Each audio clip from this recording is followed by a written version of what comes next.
kulanti wanaagsan daawadayaal kuna soo dhawaada barnaamijka wararkii ugu dambeeyay ee Soomaaliya qodobada aan maanta barnaamijkeena ku soo qaadi doonana waxa kamid ah madaxweyne Farmaajo oo helay taageero maaliyadeed si dib loogu doorto xilka madaxweynaha Soomaaliya Mareykanka oo qaatay go'aan lama filaan ah iyo dawladda federaalka oo Imaaraadka ka hor istaagtay magaalada Muqdisho madaxweynihii hore ahna musharax madaxweyne Xasan Sheekh Maxamuud oo saadaaliyay in Farmaajo uu kursigiisa difaacan doono haddii uu sii wado ololaha uu wado haddaba waa maxay cabsida xilligan mucaaradku ka qabaan qorshaha madaxweyne Farmaajo wasiiradii Khayre oo diiday amarkii ra'iisul wasaare Roble iyo tallaabooyin ay qaadeen oo la helay haddaba muxuu sameyn doonaa ra'iisul wasaaraha cusub dawladda Qatar oo ku dhawaaqday war ka farxiyay shacabka Soomaaliyeed iyo dawladda Soomaaliyeed maxaa kala socotaa taageerada cusub ee ay ballan qaaday dawladda Qatar madaxweynaha Somaliland oo wararkii ugu adkaa ku qaaday madaxweynaha Soomaaliya taliska ciidamada oo fuliyay amarkii ra'iisul wasaare Roble iyo dhagxanta oo laga qaaday wadooyinka Muqdisho iyo wararkii ugu dambeeyay ee rabshado ka qarxay Kenya xilli taageerayaasha madaxweyne Uhuru Kenyatta iyo ku-xigeenkiisa ay foodays dareen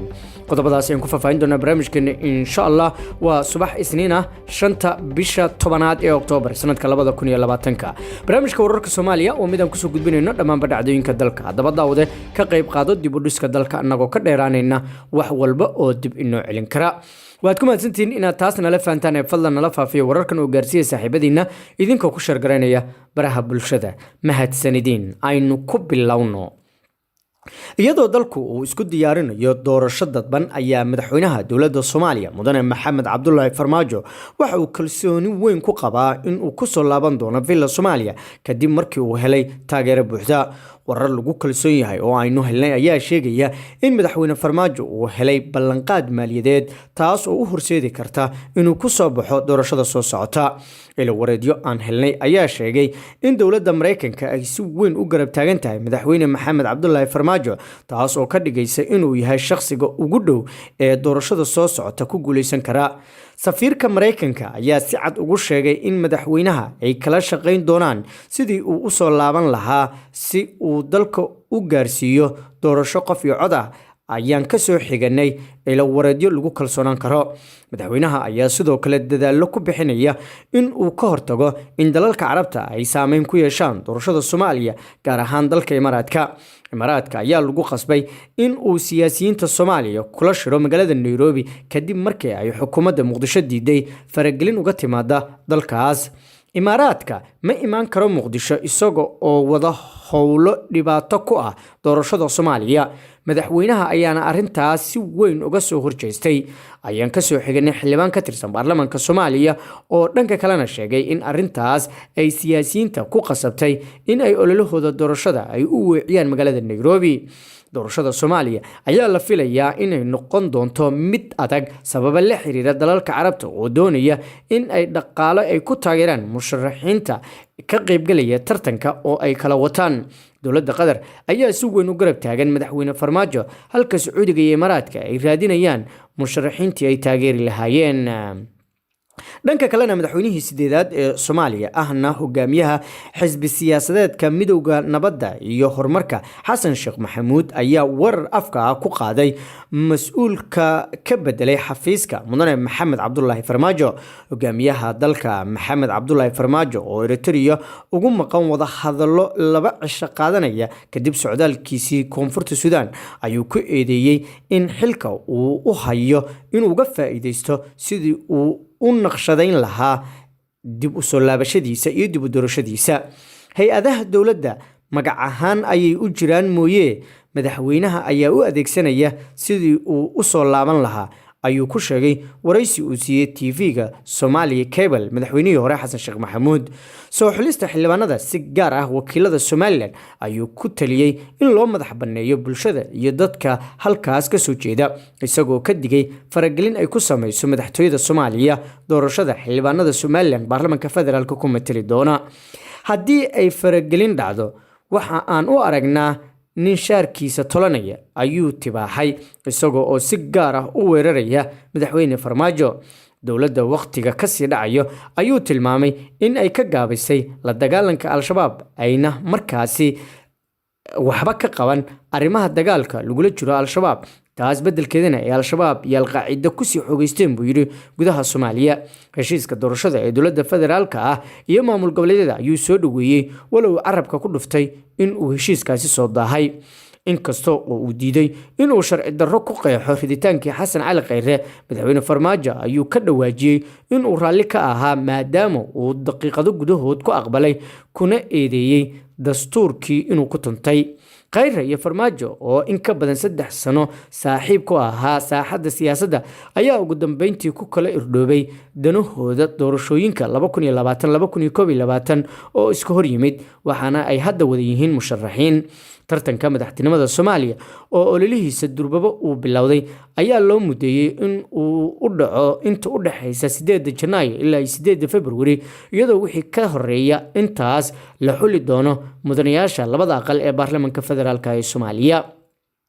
dhinaca kalena madaxweynaha Soomaaliland Muuse Biixi Cabdi oo shalay hadal ka jeediyay munaasabadda furitaanka shirka afraad ee xisbiga kulmiye ayaa ka hadlay isbedelada haatan ka socda gobolka Geeska Afrika, waxa uuna eedeymo u soo jeediyay dowladda federaalka Soomaaliya isagoo baaq u diray beesha caalamka. ugu horeyn Muuse Biixi ayaa sheegay in haatan dunida uu ka bilowday hardan dhaqaale oo xoog leh, isagoo oo tusaale u soo qaatay loolanka adag ee ka dhaxeeya dowladaha Mareykanka iyo Shiinaha, heshiiska Carabta iyo Israel, heshiiska nabadda ee Afghanistan iyo Taliban. madaxweynaha Soomaaliland ayaa sheegay in dowladda federaalka Soomaaliya oo ka faa'iideysanaysa aqoonsiga ay caalamka ka haysato ay ku soo qaaday dagaal diblomaasiyadeed.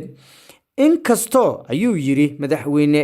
Muuse Biixi aanan haysan dhaqaale buuran, haddana yeeli mayno in waxyeeleynta qarankeena dhaqaalo loogu soo gambado, ayuu yiri madaxweyne Muuse Biixi Cabdi. isagoo baaq u diray beesha caalamka ayuu yiri Somaliland waxa ay si cad ugu sheegaysaa beesha caalamka oo dhan iyo cid kasta oo danaynaysa arrinta Soomaaliyeed in aqoonsiga la siiyay qayb ka mid ah dalkii burburay ee Jamhuuriyaddii Soomaaliya uu noqday hub lagu burburinayo jiritaanka Somaliland. waxa uu intaasi ku daray in Somaliland ay diyaar u tahay in tijaabo lagu sameeyo qarannimadeeda, isagoo oo tilmaamay in dowladda federaalka Soomaaliya aan hadda la barbar dhigi karin Somaliland qarannimadeeda waa bir aan cidna taaban karin, ayuu ku soo gabagabeeyay madaxweyne Muuse Biixi Cabdi hadalkiisa. waa hagaag daawadayaal, Warqaa TV ayaad naga daawanaysaan. wararkii ugu dambeeyay ee Soomaaliya ayaynu idin soo gudbinaynaa. markana wasiiradii xilkaasi hayay ee uu ka tagay Xasan Cali Khayre ra'iisul wasaarihii hore ayaa waxa ay ka dhig adeegeen amar ka soo baxay ra'iisul wasaare Maxamed Xuseen Roble, kaas oo soo baxay gelinkii dambe ee shalay. ilwareedyo aan ka helnay xafiiska ra'iisul wasaaraha oo haatan ku maqan dalka Kuwait ayaa sheegaya in inta badan wasiirada xilgaarsiinta ay iska indhatreen go'aankii ra'iisul wasaaraha ee ahaa inaysan sameyn wax magacaabisa oo uusan la socon ra'iisul wasaaraha. wasiiro u badan kuwa ku dhadhow Villa Soomaaliya ee dhowaan lagu wargeliyay in ay xilkooda sii hayn doonaan ayaa ka mid ah baa layiri wasiirada ka biyo diiday hadalka ra'iisul wasaare Roble. wasiirada qaarkood waxa ay wadaan magacaabida xubno cusub ayaan ka soo xignay ilwareedyo ku dhadhow xafiiska ra'iisul wasaare Roble. arrintan ayaa timid kadib markii fowdo iyo qas maamul ay hareeyeen xafiiska ra'iisul wasaaraha xukuumadda Soomaaliya intii uu kusimaha xilka sii hayay ninkii uu madaxweyne Farmaajo u magacaabay Mahdi Maxamed Guleed, taas oo keentay in si boobsiis ah xilal loo magacaabo, heshiisyo iyo qodobo kale oo sharci darrana oo sharciga baalmarsana la meel mariyo. ku dhawaad muddo 2 bilood ah ayaa waxaa socday baa layiri howlo sharci darro lagu tilmaamay oo isugu jira xilka qaadis, magacaabis iyo qoris shaqaale cusub. agaasimayaashii guud ee qaar ka mid ah wasaaradaha ayaa la ceyriyay, kuwa cusubna waa la magacaabay.